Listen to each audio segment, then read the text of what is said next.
Et ça y est, dans notre série sur les grands personnages d'Israël, on a fini la Torah. On a fini le Pentateuque. Bon, évidemment, on n'a pas parlé de tout le monde. Il nous faudrait beaucoup plus de temps pour évoquer tous les grands personnages de l'histoire juive. On a fait une petite sélection, et dans cette sélection, nous rentrons dans les prophètes. Nous rentrons dans les Nevi'im, Rishonim, avec Yehoshua. Ah, Yehoshua, l'élève de Moshe. Tiens donc, d'ailleurs, si je devais vous poser la question, pour vous, c'est qui Yehoshua? Comment il nous l'est présenté? Comment nous est-il présenté, Yehoshua, dans la Torah? Est-il un grand rabbin? Certainement, c'était l'élève de Moshe. Seulement dans la Torah, on ne nous le présente pas comme ça. Dans la Torah, Yehoshua apparaît à plusieurs moments. D'abord, il apparaît lorsque, en sortant d'Égypte, Amalek vient nous attaquer. Et là, Moshe, sans crier gare, se tourne vers Yehoshua et lui dit « Tsé, bechar lanu anashim, slicha, choisis des hommes, vetsé leilachem ba'Amalek. » Moi, j'irai sur la colline avec le coup des mains. Ok, mais ça veut dire que qui est le premier général, chef d'état-major des armées d'Israël? Yehoshua. Il est choisi par Moshe. Ça veut dire que le premier contact que j'ai avec Yehoshua, c'est en tant que chef militaire. Le deuxième contact que j'ai avec Yehoshua dans la Torah, c'est lorsque finalement Akadosh Baruch Hu va dire à Moshe quelque chose d'incroyable. Nous sommes dans la fin du livre de Bamidbar. On vient de parler de toutes les lois sur la Yerusha, sur l'héritage, grâce aux filles de Tselophrad. Et à ce moment-là, comme si de rien n'était, on vient de parler, je le répète, de toutes les lois sur l'héritage. Voilà, le père, il était menuisier, son fils hérite de la boutique. Juste après ça, Moshe se tourne vers Dieu et lui dit « Dieu, il serait peut-être temps de prendre un successeur pour moi. Parce que, ça y est, je suis plus tout jeune. » Donc ça, je vais vous dire que la proximité des parachiotes viennent indiquer quelle était l'arrière-pensée de Moshe. Puisqu'on vient d'étudier toutes les halachot sur l'héritage, qu'un fils hérite de son père, et que c'est à ce moment-là que Moshe dit « Bon, ben, choisis un successeur pour moi », ça veut dire que, à qui Moshe pensait?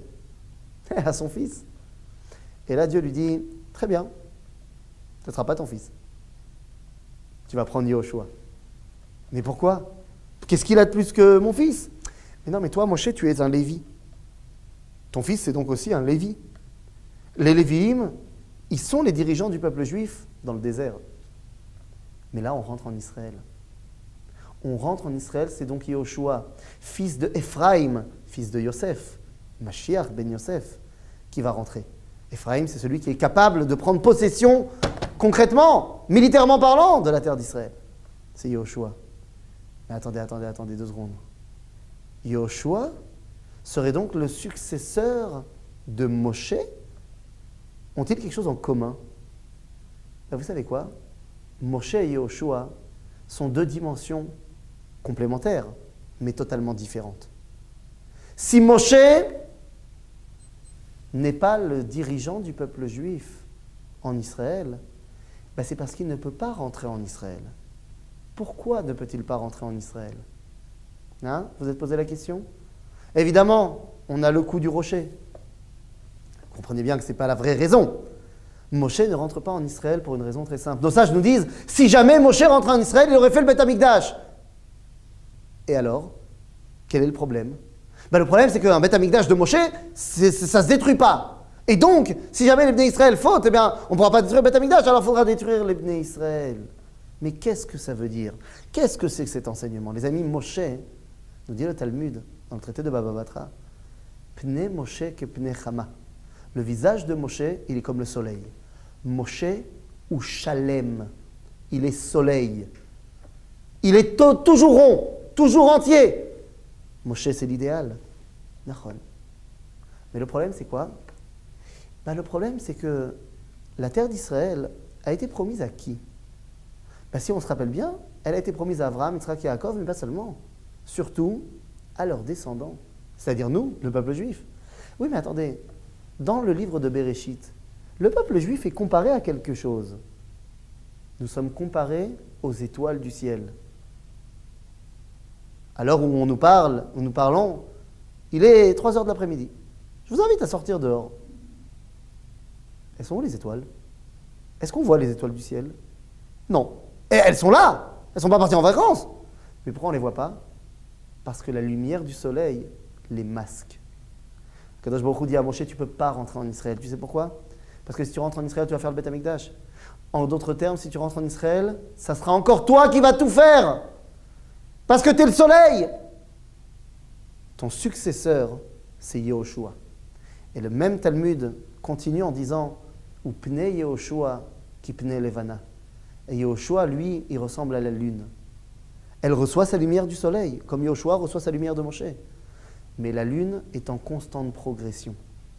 En d'autres termes, si je devais utiliser les termes qu'utilise le Rav Kook dans Orot HaKodesh, nous dirons que Moshe, c'est la Kedusha de la Shlemut. C'est la sainteté qu'il y a dans la perfection.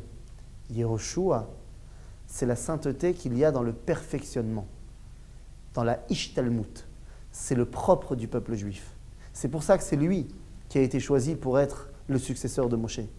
Il nous fallait la perfection de Moshe pour nous donner une direction et un idéal.